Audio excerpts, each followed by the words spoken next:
बलिहारी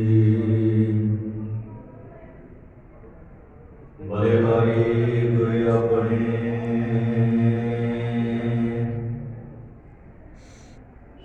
दोहारी सदबार जिन मानस पे देवते किए करतना लागी बार जे सो चंगा युग वै सूरज चढ़ै हजार एते चानण आउंदियां गुर बिना घोर अंधार एते चानण आउंदियां गुर बिना घोर अंधार प्रगटियो मर्द गमड़ा वरियाम अकेला वाहो वाहो गोबिंद सिंह आपे गुर चेला वाहो वाहो गोबिंद सिंह आपे गुर चेला जुग जुग अटल दसां पातशाहियां की जो साहिब श्री गुरु ग्रंथ साहिब महाराज जी के हजूर चरना कमलों पास साहिब श्री गुरु गोबिंद सिंह महाराज जी के प्रकाश दिहाड़े को समर्पित इन्हां दीवानां दे विच हाज़रियां भर रहे गुरमुख जनों विचार को आरंभ करने तो पहले गुरफतेह की सांझ पाइए जी। वाहिगुरू जी का खालसा वाहिगुरू जी की फतेह। जदों असीं आसा दी वार नूं श्रवण करते हाँ बाणी नूं पढ़ते हैं तो गुरबाणी दे विच लिखिया मिलता है कि असीं गुरु तो बलिहार जाते हैं ते एक बार बलिहारे नहीं जिंदगी दे विच एक एक पल दे विच लखां बार बलिहार करने लखां बार सिजदा करते हैं। क्यों? क्योंकि अकाल पुरख का एक बहुत बड़ा गुण है। अकाल पुरख नूं सानू आम मनुखां तो देवते बना दिता है ते इह कारज करन दे विच सच्चे पातशाह नूं एक पल का एक क्षण का समा लगे। बाणी दा फरमान है कि बलिहारी अपनी देवहारी सदवार जिन मानस ते देवते किए तक न लागी बार करनिया समा नहीं लगे जे सौ चंदा उगवै। ये हुण दूसरे गुण की गल है कि इस पूरे ब्रह्मांड दे विच अनेकां ही चंद्रमा उग पैण सूरज चढ़ै हजार हजारां ही सूरज चढ़ जाण एते चानण होंदियां इन्ना चानण होने के बावजूद भी गुर बिन घोर अंधार गुरु तो बिना इस पूरी कायनात दे विच ज्ञान दा हनेरा होया रहेगा। ज्ञान का प्रकाश जेकर गुरु इस संसार विच जन्म लैंदा इस संसार दे विच आउंदा है तां ही हो सकता है। गुरु तो बिना सानू समझ नहीं पै सकती साडे हिरदे दे विच जो अज्ञानता दा हनेरा है वो दूर नहीं हो सकता। सो जदों साहिब श्री गुरु गोबिंद सिंह महाराज जी का जन्म होंदा ना तां उस समय के उपर एक बहुत वड्डी इतिहासिक घटना घटी है। वो घटना की हुई उधर गुरु साहिब जी का पटने के विखे 1666 ईस्वी में जन्म हो रहा ते इधर खसके विखे खसका मीरा जी हजरत पीर शाह जी ने वो अज पश्चिम की जगह के उपर पूर्व वाल नमाज अदा कर रहे हैं। जदों पूर्व वाल नमाज अदा करदियां वेखिया तां उन्हां दे अनेकां सेवक इकट्ठे होकर उन्हां दे नाल वार्तालाप करन दे लई विचार करन दे लई उन्हां दे कोल पहुंच के कहन लगे पीर जी तुसीं बड़े ज्ञानवान हो साडे सबनां नालों आप जी दे कोल ज्ञान है तुसीं इन्ने ज्ञानवान होने के बावजूद ये की कुफर कमाया ये तुसीं किवें एडी वड्डी गलती कर दित्ती।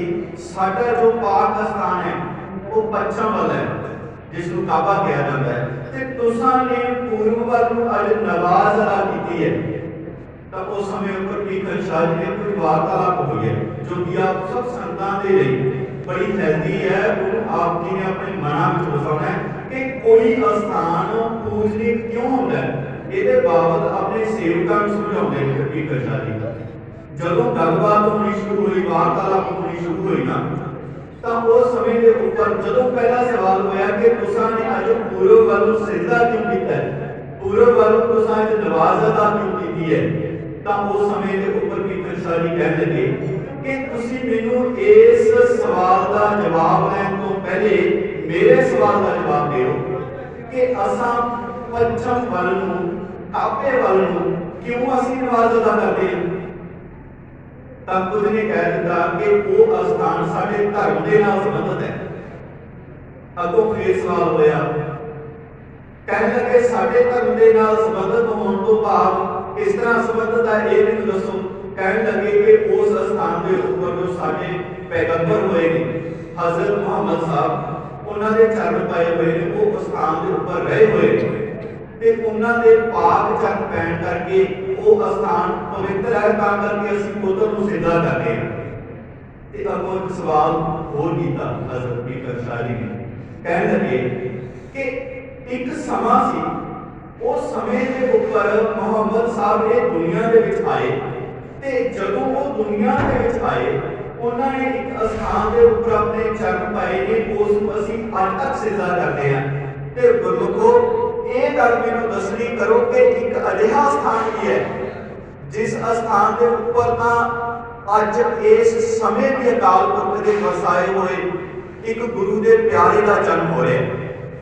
ਇੱਕ ਪਾਸੇ ਬਹੁਤ ਸਮਾਂ ਪਹਿਲਾਂ ਇੱਕ ਅਸਥਾਨ ਦੇ ਉੱਪਰ ਰੱਬ ਦਾ ਪਿਆਰਾ ਆਇਆ ਜਿਹਨੂੰ ਅਸੀਂ ਅੱਜ ਤੱਕ ਸਿਜਦਾ ਕਰ ਰਹੇ ਹਾਂ, ਤੇ ਇੱਕ ਅਸਥਾਨ ਦੇ ਉੱਪਰ ਹੁਣ ਐਟ ਪ੍ਰੈਜ਼ੈਂਟ ਇੱਥੇ ਹੁਣ ਵੀ ਉਹ ਮੌਜੂਦ ਨੇ ਇਸ ਸੰਸਾਰ ਦੇ ਵਿੱਚ।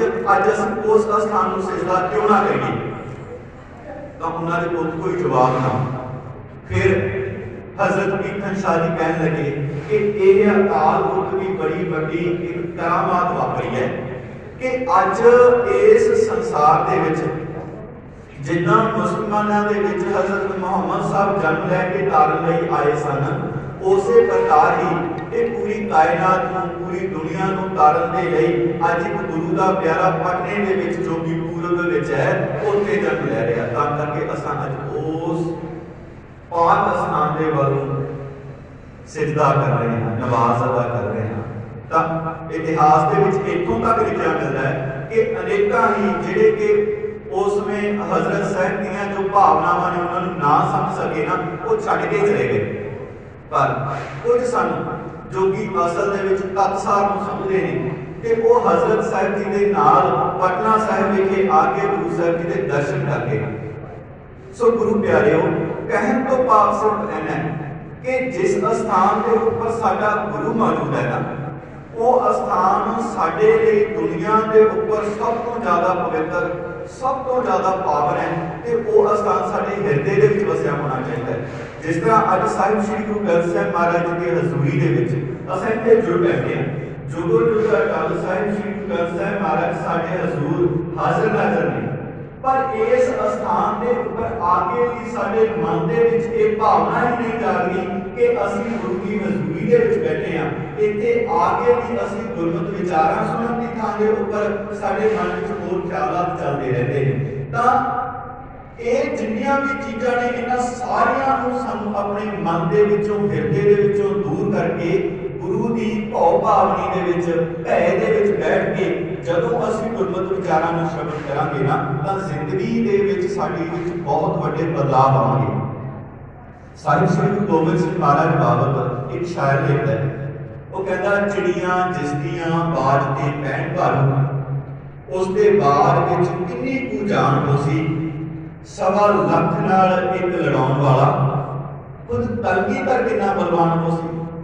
ਜਦੋਂ ਅਸੀਂ ਗੁਰੂ ਸਾਹਿਬਾਨ ਦੇ ਇਤਿਹਾਸ ਨੂੰ ਪੜ੍ਹਦੇ ਹਾਂ ਤਾਂ ਪਤਾ ਲੱਗਦਾ ਹੈ ਕਿ ਗੁਰੂ ਸਾਹਿਬ ਨੇ ਤਾਂ ਚਿੜੀਆਂ ਦਾ ਬਾਜਾਂ ਦੇ ਨਾਲ ਟੱਕਰਾ ਕਰਵਾ ਦਿੱਤਾ ਹੈ।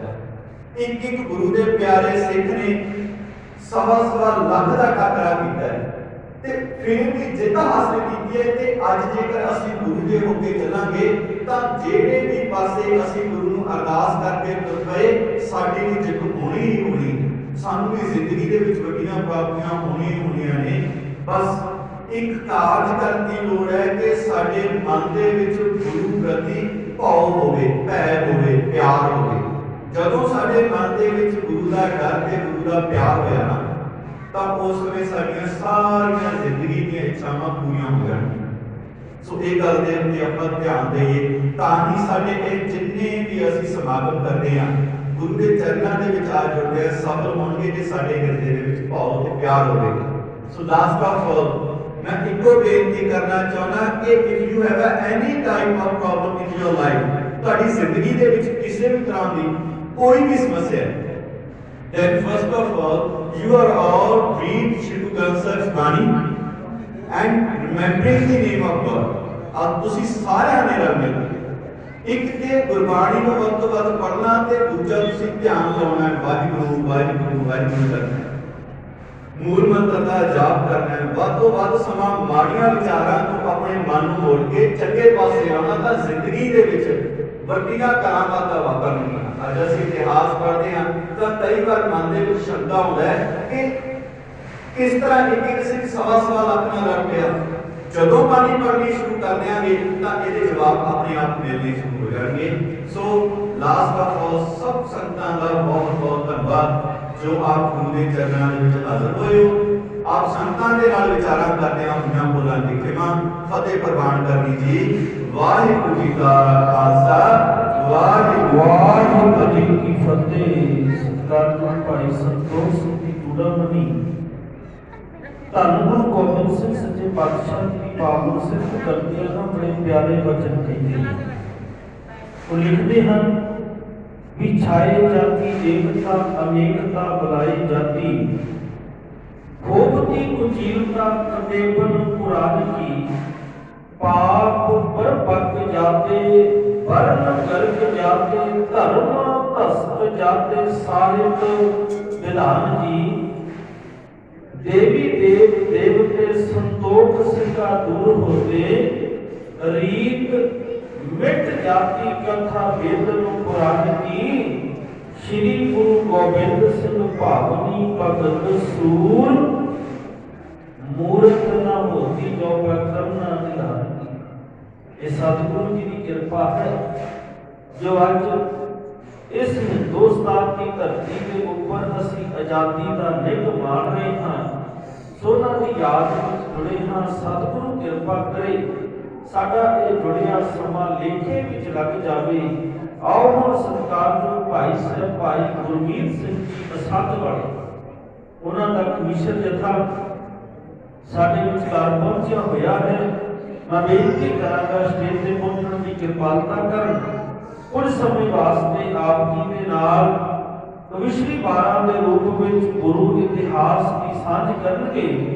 उन्हां पासों गुरु जस कविश्री 12 के रूप में सरवण करेंगे, क्योंकि इतिहास कौमां की जिंद जान होया करता है। जज साडे परिवार दिल्ली के बॉर्डर के ऊपर बैठे ने ना, ते उन्हां दे हिरदे दे अंदर भी कोई ताकत काम कर रही है जिहड़ी ताकत बाबा दीप सिंह के अंदर काम कर रही सी। इन्नी ठंड के अंदर बैठना ते जिथे सिर उत्ते छत कोई नहीं, गुरु वरतदा एक अरदास गुरु के चरणों के विच वो करके तुरे। भावां ਅੱਜ ਦੇ ਸਮੇਂ ਦੇ ਵਿੱਚ ਦੁਨੀਆ ਦੇ ਵੱਖੋ ਵੱਖਰੇ ਖੇਤਰਾਂ ਦੇ ਵਿੱਚੋਂ ਨਾਮਣਾ ਪ੍ਰਾਪਤ ਕਰਨ ਵਾਲੇ ਪ੍ਰਸਿੱਧ ਲੋਕ ਸਾਡੇ ਉਸ ਪ੍ਰੋਟੈਸਟ ਦੇ ਵਿੱਚ ਸਾਡੇ ਨਾਲ ਜੁੜਦੇ ਜਾ ਰਹੇ ਨੇ। ਦੁਨੀਆ ਭਰ ਤੋਂ ਲੋਕ ਵਰਲਡ ਵਾਈਡ ਜਿਨ੍ਹਾਂ ਨੇ ਲੋਕਾਂ ਦੇ ਵਿੱਚ ਆਪਣੀ ਵੱਖਰੀ ਪਛਾਣ ਬਣਾਈ, ਲੋਕ ਅੱਜ ਸਾਡੇ ਨਾਲ ਜੁੜੇ ਨੇ। ਸਮੁੱਚਾ ਵਰਲਡ ਮੌਜੂਦਾ ਸਮੇਂ ਦੇ ਵਿੱਚ ਮੌਜੂਦਾ ਸਰਕਾਰ ਨੂੰ ਨਿੰਦ ਰਿਹਾ ਹੈ। ਜਿਹੜੀ ਚੀਜ਼ ਸਾਨੂੰ ਪਰਵਾਹ ਹੀ ਨਹੀਂ ਉਹ ਧੱਕੇ ਨਾਲ ਸਾਡੇ ਤੇ ਥੋਪੀ ਜਾ ਰਹੀ ਹੈ। ਉਹ ਭੁੱਲ ਚੁੱਕੇ ਨੇ ਕਿ ਜਿਸ ਸਮੇਂ ਧੱਕੇ ਨਾਲ ਗੁਰੂ ਨਾਨਕ ਸਾਹਿਬ ਨੂੰ ਜਨੇਊ ਪਾਇਆ ਗਿਆ ਸੀ। ਬਾਬੇ ਸਾਡੇ ਤੇ ਧੱਕੇ ਨਾਲ ਪਾਉਣ ਨਹੀਂ ਸੀ ਦਿੱਤਾ। ਤੇ ਜਿਸ ਦਿਨ ਧੱਕੇ ਨਾਲ ਜਨੇਊ ਔਰੰਗਜ਼ੇਬ ਨੇ ਲਾਉਣਾ ਸ਼ੁਰੂ ਕੀਤਾ ਤੇ ਉਸ ਦਿਨ ਅਸੀਂ ਧੱਕੇ ਨਾਲ ਜਨੇਊ ਲਾਉਣ ਵੀ ਨਹੀਂ ਸੀ ਦਿੱਤਾ। ਗੱਲ ਇੱਥੇ ਧੱਕੇ ਦੀ ਹੈ। ਜੇ ਧੱਕੇ ਨਾਲ ਕਾਨੂੰਨ ਲਾਗੂ ਕਰਨ ਦੀ ਗੱਲ ਕਰਨਗੇ ਤੇ ਧੱਕਾ ਕੋਈ ਨਹੀਂ ਜੇ ਚੱਲਦਾ, ਕਿਉਂਕਿ ਅਸੀਂ ਪੁੱਤ ਗੁਰੂ ਕਲਗੀਧਰ ਪਾਤਸ਼ਾਹ ਦੇ ਹਾਂ। ਆਓ ਇਤਿਹਾਸ ਕਵਿਸ਼ਰੀ ਵਾਰਾਂ ਦੇ ਰੂਪ ਵਿੱਚ ਸੀਮਤ ਦੇ ਸਮੇਂ ਦੇ ਲਈ ਅਤੇ ਘੰਟੇ ਵਾਸਤੇ ਭਾਈ ਗੁਰਮੀਤ ਸਿੰਘ ਜੀ ਅਸੰਖ ਵਾਲੇ ਉਹਨਾਂ ਦੇ ਜਥੇ ਪਾਸੋਂ ਸਰਵਣ ਕਰੀਏ ਜੀ। ਵਾਹਿਗੁਰੂ ਜੀ ਕਾ ਖਾਲਸਾ, ਵਾਹਿਗੁਰੂ ਜੀ ਕੀ ਫਤਿਹ। ਦੁਨੀਆ ਅੰਦਰ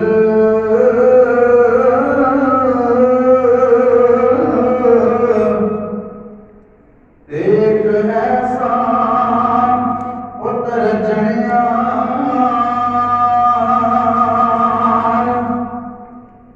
ਜਿਸ ਦੇ ਜਿਹਾ ਨਾ ਕੋਈ ਹੋਣਾ,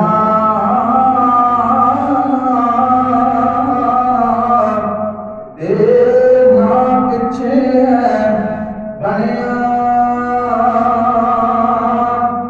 ਹਰ ਸਤ ਕੋਲੋਂ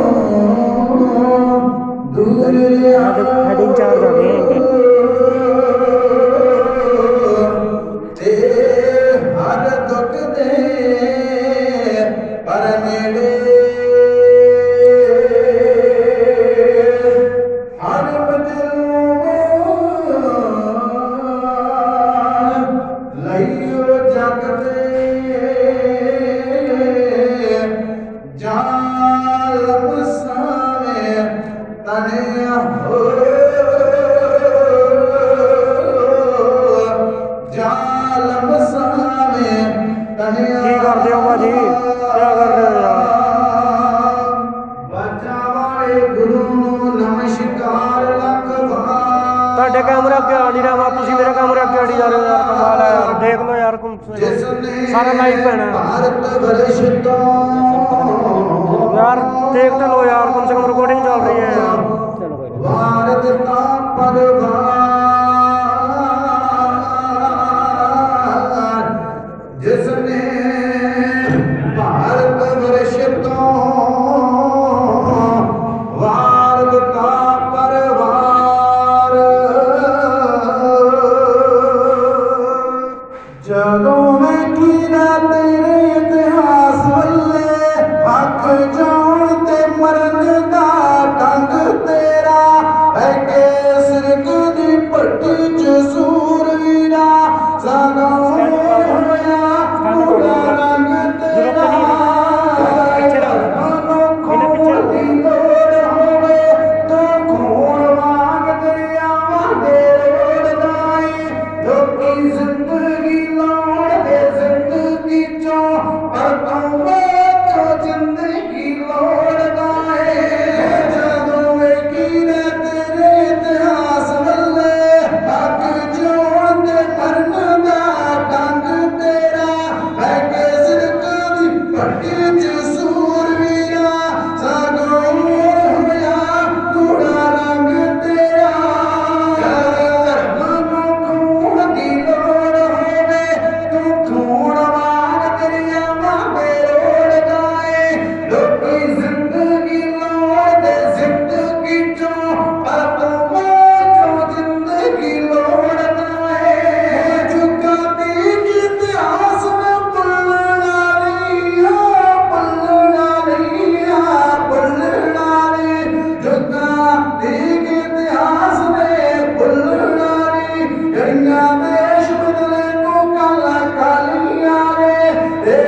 ਤਲਵਾਰਾਂ ਦਾ ਇੱਕ ਮਿਆਨ ਸਮਾਉਣਾ ਔਖਾ ਹੈ। ਦੋ ਤਿੱਖੀਆਂ ਤਲਵਾਰਾਂ ਦਾ ਇੱਕ ਮਿਆਨ ਸਮਾਉਣਾ ਔਖਾ ਹੈ। ਗੱਲ ਮੂੰਹ ਚੋਂ ਕਹਿਣੀ ਸੌਖੀ ਹੈ, ਪਰ ਬੋਲ ਪਗਾਉਣਾ ਔਖਾ ਹੈ। ਖਾਤਰ ਕਸ਼ਮੀਰੀ ਪੰਡਤਾਂ ਦੇ ਪਿਤਾ ਸ਼ਹੀਦ ਕਰਾਉਣਾ ਔਖਾ ਹੈ। ਲਿਖ ਸਕਦਾ ਹਰ ਕੋਈ ਫੁੱਲਾਂ ਤੇ ਕੰਡਿਆਂ ਤੇ ਸੌਣਾ ਔਖਾ ਹੈ। ਗੁਰੂ ਕਲਗੀਧਰ ਨੇ ਚਾਲ ਵਾਰੇ ਪੁੱਤ ਇੱਕ ਮਰਵਾਉਣਾ ਔਖਾ ਹੈ। ਪੁੱਤਰਾਂ ਦੇ ਦਾਨੀ ਬਾਜਾਂ ਵਾਲੇ ਤਾਜਾਂ ਵਾਲੇ ਦਸ਼ਮੇਸ਼ ਪਿਤਾ ਧੰਨ ਧੰਨ ਗੁਰੂ ਗੋਬਿੰਦ ਸਿੰਘ ਪਾਤਸ਼ਾਹ ਮਹਾਰਾਜ ਜੀ ਦਾ ਅਤੇ ਧੰਨ ਧੰਨ ਬਾਬਾ ਦੀਪ ਸਿੰਘ ਜੀ,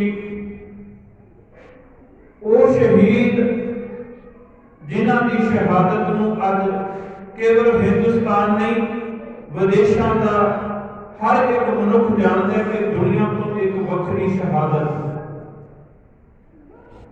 ਗੁਰੂ ਗੋਬਿੰਦ ਸਿੰਘ ਪਾਤਸ਼ਾਹ ਮਹਾਰਾਜ ਜੀ, ਧੰਨ ਧੰਨ ਬਾਬਾ ਦੀਪ ਸਿੰਘ ਮਹਾਰਾਜ ਜੀ, ਇਹਨਾਂ ਦੇ ਪ੍ਰਕਾਸ਼ ਦਿਹਾੜੇ ਨੂੰ ਸਮਰਪਿਤ ਅੱਜ ਦੇ ਮਹਾਨ ਗੁਰਮਤਿ ਸਮਾਗਮ ਦੇ ਅੰਦਰ ਹਾਜ਼ਰੀ ਭਰ ਰਹੀ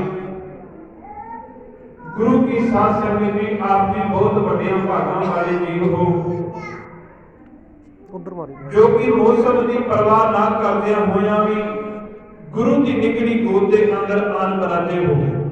ਸਾਡੇ ਤੋਂ ਪਹਿਲਾਂ ਆਪ ਜੀ ਨੇ ਸਾਡੇ ਸਤਿਕਾਰਯੋਗ ਅਨੇਕਾਂ ਹੀ ਬੁਲਾਰਿਆਂ ਪਾਸੋਂ ਗੁਰੂ ਦਾ ਜਸ ਸਰਵਣ ਕੀਤਾ। ਅੱਜ ਦੇ ਇਹਨਾਂ ਮਹਾਨ ਸਮਾਗਮਾਂ ਦੇ ਅੰਦਰ ਸਾਡੇ ਸਤਿਕਾਰਯੋਗ ਸ਼੍ਰੋਮਣੀ ਗੁਰਦੁਆਰਾ ਪ੍ਰਬੰਧਕ ਕਮੇਟੀ ਦੇ ਸੀਨੀਅਰ ਮੀਤ ਪ੍ਰਧਾਨ ਸਰਦਾਰ ਪ੍ਰਦੀਪ ਸਿੰਘ ਜੀ ਕੈਂਪੂਰੀ, ਉਹ ਵੀ ਸਾਡੇ ਅੰਦਰ ਪਹੁੰਚੇ ਨੇ। ਸ਼੍ਰੋਮਣੀ ਗੁਰਦੁਆਰਾ ਪ੍ਰਬੰਧਕ ਕਮੇਟੀ ਦੇ ਮੈਂਬਰ ਸਹਿਬਾਨ ਬੀਬੀ ਮਨਜੀਤ ਕੌਰ ਜੀ, ਉਹ ਵੀ ਪਹੁੰਚੇ ਨੇ। ਨਾਲ ਉਹਨਾਂ ਦੇ ਅਨੇਕਾਂ ਹੀ ਗੁਰੂ ਦੀਆਂ ਸੰਗਤਾਂ ਪਹੁੰਚੀਆਂ ਨੇ। ਸਾਰਿਆਂ ਦਾ ਧੰਨਵਾਦ, ਸਾਰਿਆਂ ਨੂੰ ਜੀ ਆਇਆਂ ਆਖਦੇ ਹਾਂ ਅਤੇ ਧੰਨ ਧੰਨ ਗੁਰੂ ਗੋਬਿੰਦ ਸਿੰਘ ਪਾਤਸ਼ਾਹ ਮਹਾਰਾਜ ਜੀ ਦੇ ਪ੍ਰਕਾਸ਼ ਦਿਹਾੜੇ ਦੀਆਂ ਸਾਰੀਆਂ ਸੰਗਤਾਂ ਨੂੰ ਲੱਖ ਲੱਖ ਵਧਾਈਆਂ ਹੋਣ। ਆਓ ਜੀ, ਗੁਰੂ ਦਾ ਇਤਿਹਾਸ ਅਰੰਭਣ ਤੋਂ ਪਹਿਲਾਂ ਸਾਰੀ ਸੰਗਤ ਇੱਕ ਵਾਰ ਗੁਰੂ ਸਾਹਿਬ ਜੀ ਦੀ ਬਖਸ਼ਿਸ਼ ਕੀਤੀ ਹੋਈ ਫਤਿਹ ਨਾਲ ਜੁੜੀਏ। ਸਾਰੀ ਸੰਗਤ ਲਵਾਓ ਹਾਜ਼ਰੀ, ਗਾਈ ਕੇ ਆਖੋ ਜੀ, ਵਾਹਿਗੁਰੂ ਜੀ ਕਾ ਖਾਲਸਾ, ਵਾਹਿਗੁਰੂ ਜੀ ਕੀ ਫਤਿਹ। ਦਸ਼ਮੇਸ਼ ਪਿਤਾ ਗੁਰੂ ਗੋਬਿੰਦ ਸਿੰਘ ਪਾਤਸ਼ਾਹ ਮਹਾਰਾਜ ਜੀ ਦੇ ਜੀਵਨ ਦੀ ਗੱਲ ਕਰਨੀ ਹੋਵੇ, ਦੁਨੀਆ ਦੇ ਲੱਖਾਂ ਹੀ ਵਿਦਵਾਨ ਲੱਗ ਜਾਣ, ਦੁਨੀਆ ਦੀਆਂ ਲੱਖਾਂ ਹੀ ਕਲਮਾਂ ਲੱਗ ਜਾਣ, ਤੇ ਬਾਜਾਂ ਵਾਲੇ ਦਸ਼ਮੇਸ਼ ਪਿਤਾ ਜੀ ਦੇ ਜੀਵਨ ਦਾ ਇੱਕ ਜੁਜ਼ ਵੀ ਕੋਈ ਲਿਖ ਕੇ ਬਿਆਨ ਨਹੀਂ ਕਰ ਸਕਦਾ। ਇੱਕ ਵਿਦਵਾਨ ਆਖਦਾ, ਅਰੋਕਾਰ ਨੇ ਗੱਲਾਂ ਮੇਰੇ ਦਸ਼ਮੇਸ਼ ਦੀਆਂ, ਭਲਾ ਉਹਨਾਂ ਦੀ ਕਰੂਗਾ ਰੀਸ ਕਿਹੜਾ। 9 ਸਾਲਾਂ ਦੀ ਉਮਰ ਅੰਦਰ ਪਿਤਾ ਦਾ ਝੋਲੀ ਪਵਾਊਗਾ ਸ਼ੀਸ਼ ਕਿਹੜਾ। ਕੌਣ ਜੰਗ ਵੱਲ ਤੋਰੂਗਾ ਬੱਚਿਆਂ ਨੂੰ, ਉੱਠੀ ਬੋਲਦੀ ਜਰੂਗਾ ਚੀਸ ਕਿਹੜਾ। ਗੱਲ ਸੁਣ ਕੇ ਨੂਰੇ ਮਾਹੀ ਤੋਂ ਸਰਹੱਦ ਵਾਲੀ, ਭਲਾ ਵੱਟੂਗਾ ਹੋਰ ਕਸੀਸ ਕਿਹੜਾ। ਛਾਤੀ ਢਾਹ ਕੇ ਸਾਹਮਣੇ ਦੁਸ਼ਮਣਾਂ ਦੇ, ਉਹਦੇ ਵਾਂਗ ਨਹੀਂ ਕੋਈ ਖਲੋ ਸਕਦਾ। ਗੁਰੂ ਹੋਏ ਨੇ, ਗੁਰੂ ਹੈ ਨੇ, ਗੁਰੂ ਹੋਣਗੇ, ਪਰ ਕੋਈ ਗੁਰੂ ਗੋਬਿੰਦ ਸਿੰਘ ਵਰਗਾ ਨਹੀਂ ਹੋ ਸਕਦਾ। ਕੋਈ ਗੁਰੂ ਗੋਬਿੰਦ ਸਿੰਘ ਵਰਗਾ ਨਹੀਂ ਹੋ ਸਕਦਾ। ਪੁੱਤਰਾਂ ਦੇ ਦਾਨੀ ਦਸ਼ਮੇਸ਼ ਪਿਤਾ ਗੁਰੂ ਗੋਬਿੰਦ ਸਿੰਘ ਪਾਤਸ਼ਾਹ ਮਹਾਰਾਜ ਪਟਨਾ ਸਾਹਿਬ ਦੀ ਪਾਵਨ ਧਰਤੀ, ਉਸ ਦੀ 7ਵੀਂ 1723 ਅਵਤਾਰ ਪੁਰਾ ਧਾਰਿਆ। ਫੁੱਲ ਵਰਸਾਏ ਦੇਵਪੁਰੀ ਦੀਆਂ ਦੇਵਤਿਆਂ, ਜੈ ਦਸ਼ਮੇਸ਼ ਮੁਖ ਚੋਂ ਉਚਾਰਿਆ। ਹੋਇਆ ਪ੍ਰਕਾਸ਼ ਨੂਰ ਦਾ ਜਹਾਨ ਵਿੱਚ, ਸੀਤਲਾ ਦੇ ਚੜੇ ਜਿਵੇਂ ਸੂਰਜ ਹਜ਼ਾਰਿਆ। ਪਟਨਾ ਸਾਹਿਬ ਦੀ ਉਸ ਪਾਵਨ ਧਰਤੀ ਨੂੰ ਭਾਗ ਲਾਉਣ ਵਾਲੇ ਮਾਂ ਗੁਜਰੀ ਦੇ ਲਖਤੇ ਜਿਗਰ ਦਸ਼ਮੇਸ਼ ਪਿਤਾ ਗੁਰੂ ਗੋਬਿੰਦ ਸਿੰਘ ਪਾਤਸ਼ਾਹ ਮਹਾਰਾਜ, ਕਿਉਂਕਿ ਦੁਨੀਆ ਦੇ ਅੰਦਰ ਦਾਨੀ ਬਣੇ ਹੋਏ ਨੇ, ਪਰ ਯਾਦ ਰੱਖਿਓ, ਪੁੱਤਰਾਂ ਦਾ ਦਾਨੀ ਜੇ ਕਿਸੇ ਨੂੰ ਆ ਕੇ ਬੁਲਾਇਆ ਜਾਂਦਾ ਹੈ ਤੇ ਉਹ ਬਾਜਾਂ ਵਾਲੇ ਦਸ਼ਮੇਸ਼ ਪਿਤਾ ਦੇ ਹਿੱਸੇ ਦੇ ਅੰਦਰ ਆਇਆ। ਆਪ ਜੀ ਨੇ ਇਤਿਹਾਸ ਸਰਵਣ ਕੀਤਾ ਪਟਨਾ ਸਾਹਿਬ ਦੀ ਪਾਵਨ ਧਰਤੀ ਨੂੰ ਸਮਰਪਿਤ। ਆਓ ਗੁਰੂ ਗੋਬਿੰਦ ਸਿੰਘ ਪਾਤਸ਼ਾਹ ਮਹਾਰਾਜ ਜੀ ਦੇ ਜੀਵਨ ਦੇ ਪਰਛਾਏ ਆਪ ਜੀ ਨੇ 2 ਕਵਿਤਾ ਕੇ ਖਿਮਾ ਦੇ ਯਾਚਕ ਹੋ ਜਾਣਾ, ਕਿਉਂਕਿ ਸਾਡੇ ਸਤਿਕਾਰਯੋਗ ਢਾਡੀ ਜਥਾ ਗਿਆਨੀ ਜਗਦੀਸ਼ ਸਿੰਘ ਜੀ ਬਡਾਲਾ ਸਾਡੇ ਤੋਂ ਬਾਅਦ ਉਹਨਾਂ ਦੀ ਹਾਜ਼ਰੀ ਭਰਨੀ ਹੋਈ। ਦੁਨੀਆ ਦੇ ਅੰਦਰ ਮਨੁੱਖ ਸੂਰਵੀਰ ਹੋ ਸਕਦਾ ਹੈ, ਜੇ ਸੂਰਵੀਰ ਨਹੀਂ ਤੇ ਕੋਈ ਦਾਨਵੀਰ ਹੋ ਸਕਦਾ ਹੈ, ਦਾਨਵੀਰ ਨਹੀਂ ਤੇ ਕੋਈ ਧਰਮਵੀਰ ਹੋ ਸਕਦਾ ਹੈ, ਜੇ ਧਰਮਵੀਰ ਨਹੀਂ ਤੇ ਕੋਈ ਇੱਕ ਵਿਦਵਾਨ ਆਖਦਾ ਹੈ ਇੱਕ ਮਨੁੱਖ ਦੇ ਅੰਦਰ ਇੱਕ ਗੁਣ ਹੁੰਦਾ ਹੈ, ਪਰ ਦਸ਼ਮੇਸ਼ ਪਿਤਾ ਬਾਜਾਂ ਵਾਲੇ ਬਾਪੂ ਦੇ ਅੰਦਰ ਇਹ ਚਾਰੇ ਗੁਣ ਨੇ। ਉਹਨਾਂ ਤੋਂ ਵੱਡਾ ਕੋਈ ਦੁਨੀਆ ਤੇ ਦਾਨੀ ਨਹੀਂ, ਉਹਨਾਂ ਤੋਂ ਵੱਡਾ ਕੋਈ ਧਰਮਵੀਰ ਨਹੀਂ, ਉਹਨਾਂ ਤੋਂ ਵੱਡਾ ਕਰਮਵੀਰ ਨਹੀਂ, ਤੇ ਉਹਨਾਂ ਤੋਂ ਵੱਡਾ ਸੰਸਾਰ ਦੇ ਅੰਦਰ ਦਾਨਵੀਰ ਨਹੀਂ। ਤੇ ਯਾਦ ਰੱਖਿਓ, ਜੇ ਅੱਜ ਗੱਲ ਕਰੀਏ ਵਿਦਵਤਾ ਦੀ ਕਲਮ ਦੀ, ਜਿਹਨੇ ਦਸ਼ਮੇਸ਼ ਪਿਤਾ ਕਲਮ ਦੇ ਧਰੀ ਸਨ, ਕਿਉਂਕਿ ਦਸ਼ਮੇਸ਼ ਪਿਤਾ ਜੀ ਦੇ ਜੀਵਨ ਦੇ ਚੋਜ ਨਿਆਰੇ ਨੇ। ਆਪਣੇ ਜੀਵਨ ਦੇ ਅੰਦਰ ਦਸ਼ਮੇਸ਼ ਪਿਤਾ 41 ਸਾਲ 9 ਮਹੀਨੇ ਤੇ 15 ਦਿਨਾਂ ਦੇ ਅੰਦਰ 14 ਜੰਗਾਂ ਕਰਦੇ ਨੇ। 14 ਜੰਗਾਂ ਕਰਨ ਤੋਂ ਉਪਰੰਤ ਖਾਲਸਾ ਸਾਜਦੇ ਨੇ। ਆਪਣੇ ਪਿਤਾ ਦਾ ਸ਼ੀਸ਼ ਆਪਣੇ ਨੇਤਰਾਂ ਨਾਲ ਤੱਕਦੇ ਨੇ। ਜੀਵਨ ਇੱਕ ਅਨੋਖਾ ਜੀਵਨ, ਕਿਉਂਕਿ ਉਹਨਾਂ ਤੋਂ ਵੱਡਾ ਕੋਈ ਦੁਨੀਆ ਤੇ ਕਵੀ ਨਹੀਂ। ਜਿਨ੍ਹਾਂ ਦੇ ਸਾਜੇ ਹੋਏ ਕਵੀ ਦੁਨੀਆ ਦੇ ਵੱਡੇ ਵੱਡੇ ਵਿਦਵਾਨਾਂ ਨੂੰ ਮਾਤ ਪਾਉਂਦੇ ਹੋ, ਤੇ ਦਸ਼ਮੇਸ਼ ਪਿਤਾ ਕਿੰਨੇ ਵੱਡੇ ਕਵੀ ਹੋਣਗੇ। ਕਿਉਂਕਿ ਪਾਉਂਟਾ ਸਾਹਿਬ ਦੀ ਉਹ ਪਾਵਨ ਧਰਤੀ, ਜਿੱਥੇ ਦਸ਼ਮੇਸ਼ ਪਿਤਾ ਗੁਰੂ ਗੋਬਿੰਦ ਸਿੰਘ ਪਾਤਸ਼ਾਹ ਮਹਾਰਾਜ ਜੀ ਨੇ ਆਪਣਾ ਚਰਨ ਪਾਇਆ, ਭਾਵ ਪਾਉ ਪਾਇਆ, ਧਰਤੀ ਦਾ ਨਾਮ ਬਣ ਗਿਆ ਪਾਉਂਟਾ ਸਾਹਿਬ। ਇਸ ਪਾਉਂਟਾ ਸਾਹਿਬ ਦੀ ਧਰਤੀ ਤੇ ਕਵੀ ਦਰਬਾਰ ਲੱਗਿਆ ਕਰੋ। ਕਹਿੰਦੇ ਲੱਗੇ ਹੋਏ ਕਵੀ ਦਰਬਾਰ ਦੇ ਅੰਦਰ ਇੱਕ ਦਿਨ ਇੱਕ ਕਵੀ ਆਇਆ, ਯੂਪੀ ਦੀ ਧਰਤੀ ਦਾ ਰਹਿਣ ਵਾਲਾ। ਇਸ ਕਵੀ ਦਾ ਨਾਮ ਹੈ ਹਰਸਰਾਮ। ਕਹਿੰਦੇ ਇਹ ਕਵੀ ਜਦੋਂ ਦਸ਼ਮੇਸ਼ ਪਿਤਾ ਜੀ ਦੇ ਦਰਬਾਰ ਦੇ ਅੰਦਰ ਆਇਆ, ਇਹਨੇ ਵੇਖਿਆ ਕਿ ਦੁਨੀਆ ਦਾ ਅਨੋਖਾ ਦਰਬਾਰ ਦਸ਼ਮੇਸ਼ ਪਿਤਾ ਗੁਰੂ ਗੋਬਿੰਦ ਸਿੰਘ ਪਾਤਸ਼ਾਹ ਮਹਾਰਾਜ ਸਾਹਮਣੇ ਆਸਣ ਸਜਾ ਕੇ ਬੈਠੇ ਨੇ, ਤੇ ਗੁਰੂ ਦੇ ਲੱਗੇ ਹੋਏ ਦਰਬਾਰ ਦੇ ਅੰਦਰ ਅਨੇਕਾਂ ਕਵੀ ਆਉਂਦੇ ਤੇ ਕਵਿਤਾਵਾਂ ਸੁਣਾ ਕੇ ਸੰਤਾਂ ਨੂੰ ਨਿਹਾਲ ਕਰਦੇ। ਕਹਿੰਦੇ ਇਸ ਲੱਗੇ ਹੋਏ ਕਵੀ ਦਰਬਾਰ ਦੇ ਅੰਦਰ ਇੱਕ ਕਵੀ ਆਇਆ, ਨਾਮ ਹੰਸਰਾਮ ਹੈ। ਕਹਿੰਦੇ ਇਸ ਕਵੀ ਨੇ ਦਸ਼ਮੇਸ਼ ਪਿਤਾ ਗੁਰੂ ਗੋਬਿੰਦ ਸਿੰਘ ਪਾਤਸ਼ਾਹ ਦੇ ਦਰਬਾਰ ਦੇ ਅੰਦਰ ਇੱਕ ਕਵਿਤਾ ਸਰਵਣ ਕਰਵਾਈ। ਗੁਰੂ ਗੋਬਿੰਦ ਸਿੰਘ ਪਾਤਸ਼ਾਹ ਮਹਾਰਾਜ ਜੀ ਇਸ ਕਵੀ ਦੀ ਕਵਿਤਾ ਤੋਂ ਖੁਸ਼ ਹੋਏ। ਦਸ਼ਮੇਸ਼ ਪਿਤਾ ਨੇ ਆਵਾਜ਼ ਮਾਰੀ ਗੁਰੂ ਦੇ ਸਿੱਖਾਂ ਨੂੰ, ਆਖਦੇ ਨੇ ਇਹ ਕਵੀ ਹੰਸਰਾਮ ਕੋਈ ਆਮ ਕਵੀ ਨਹੀਂ, ਅਰਬੀ ਘੋੜੇ ਲੈ ਕੇ ਆਓ। ਕਹਿੰਦੇ ਗੁਰੂ ਕੀ ਸੰਗਤ ਅਰਬੀ ਘੋੜੇ ਲੈ ਕੇ ਆਈ, ਘੋੜੇ ਤਿਆਰ ਕੀਤੇ, ਇਹ ਕਵੀ ਘੋੜੇ ਤੇ ਸਵਾਰ ਹੋਇਆ। ਜਦੋਂ ਕਵੀ ਚਾਲੇ ਪਾਉਣ ਲੱਗਾ, ਦਸ਼ਮੇਸ਼ ਪਿਤਾ ਨੇ ਆਖਿਆ ਇੱਕ ਹਾਥੀ ਲੈ ਕੇ ਆਓ, ਨਗਾਰਾ ਲੈ ਕੇ ਆਓ, ਸਿੰਘਾਂ ਦਾ ਜੱਥਾ ਲੈ ਕੇ ਆਓ। ਕਹਿੰਦੇ ਅਨੇਕਾਂ ਹੀ ਸਿੰਘ ਆ ਗਏ, ਹਾਥੀ ਤਿਆਰ ਕੀਤਾ ਗਿਆ, ਘੋੜੇ ਤਿਆਰ ਕੀਤੇ ਗਏ। ਜਦੋਂ ਕਹਿੰਦੇ ਕਵੀ ਹੰਸਰਾਮ ਘੋੜੇ ਦੇ ਉੱਤੇ ਹੋਇਆ ਸਵਾਰ ਤੇ ਗੁਰੂ ਦੇ ਦਰਬਾਰ ਚੋਂ ਬਾਹਰ ਨਿਕਲਿਆ, ਤੇ ਬਾਹਰ ਰਾਜਾ ਆਇਆ ਹਰੀਚੰਦ ਹੰਡੂਰੀਆ। ਇਹਨੂੰ ਭੁਲੇਖਾ ਪੈ ਗਿਆ ਕਿ ਹੋ ਸਕਦਾ ਹੈ ਦਸ਼ਮੇਸ਼ ਪਿਤਾ ਕਲਗੀਆਂ ਵਾਲਾ ਬਾਪੂ ਹੈ, ਕਿਉਂਕਿ ਇਹ ਨਹੀਂ ਸੀ ਜਾਣਦਾ ਕਿ ਜਿਨ੍ਹਾਂ ਦੇ ਕਵੀ ਇੰਨੇ ਮਹਾਨ ਨੇ, ਇਹਨਾਂ ਦਾ ਗੁਰੂ ਕਿੰਨਾ ਕੁ ਮਹਾਨ ਵੀ। ਕਹਿੰਦੇ ਜਦੋਂ ਹਰੀਚੰਦ ਹੰਡੂਰੀਏ ਨੇ ਦਸ਼ਮੇਸ਼ ਪਿਤਾ ਜੀ ਨੂੰ ਅਰਬੀ ਘੋੜੇ ਤੇ ਗੁਰੂ ਕੇ ਸਿੱਖ ਨੂੰ ਟੱਕਿਆ, ਤੇ ਉਹਨੂੰ ਦਸ਼ਮੇਸ਼ ਪਿਤਾ ਦਾ ਪਿਆ ਭੁਲੇਖਾ। ਇਸ ਕਵੀ ਨੇ ਹੱਸ ਕੇ ਆਖਿਆ, ਹਰੀਚੰਦ ਹੰਡੂਰੀਏ ਤੈਨੂੰ ਭੁਲੇਖਾ ਪੈ ਗਿਆ। ਕਹਿੰਦੇ ਕਾਹਦਾ ਭੁਲੇਖਾ? ਕਹਿੰਦਾ ਤੈਨੂੰ ਭੁਲੇਖਾ ਪੈ ਕਲਗੀਆਂ ਵਾਲੇ ਗੁਰੂ ਦਾ। ਕਹਿੰਦਾ ਤੂੰ ਕੌਣ ਹੈ? ਕਹਿੰਦਾ ਮੈਂ ਤੇ ਉਹਦੇ ਦਰਬਾਰ ਦਾ। ਉਸ ਕਵੀ ਨੇ ਆਪਣੇ ਮੁਖ ਤੋਂ ਇੱਕ ਕਵਿਤਾ ਉਚਾਰਨ ਕਰਕੇ ਆਖਿਆ, ਤੂੰ ਡੱਬੀ ਤੁਕਾਰੇ ਬਾਜੇ ਮਾਨੋ ਜਲਦਰ ਗਾਜੇ ਗੁਰਜੰਤ ਨਿਸ਼ਾਨ ਝਾਰਨ ਗਣੀ ਕੇ कहे जागो जन जागो गुरु गोबिंद के मांगे कवि राज चले जात हैं। इस कवि ने मुस्कुरा के आख्या, हरीचंदा तेनू भुलेखा पै गया गुरु दा, याद रखी मैं ते ओदे दरबार दा मंगता वां।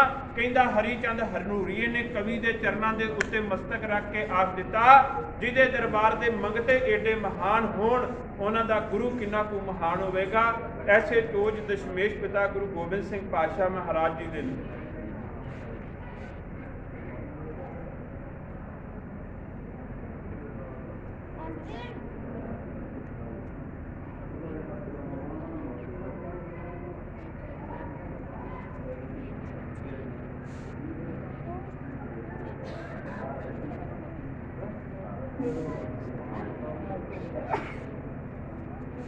पर ਉਹਨੇ ਸਮੇਂ ਦਾ ਰੰਗ ਬਦਲਾ ਛੜਿਆ, ਕਰਕੇ ਸ਼ੂਦਰ ਬ੍ਰਾਹਮਣ ਦਾ ਇੱਕ ਦਰਜਾ, ਊਚ ਨੀਚ ਦਾ ਫਰਕ ਮਟਾ ਛੜਿਆ। ਜਮ ਨਿਕਾ ਸੀ ਰਗਾਂ ਵਿੱਚ ਲਹੂ ਜਿਹੜਾ, ਠੰਡੇ ਲਹੂ ਨੂੰ ਉਸ ਗਰਮਾ ਛੜਿਆ। ਨਾਲ ਆਪਣੇ ਮੁੱਠੀ ਨੂੰ ਸਿੰਘ ਲੈ ਕੇ ਗੁਰੂ ਯੋਧੇ ਨੇ ਜੁਗ ਪਲਟਾ ਛੜਿਆ।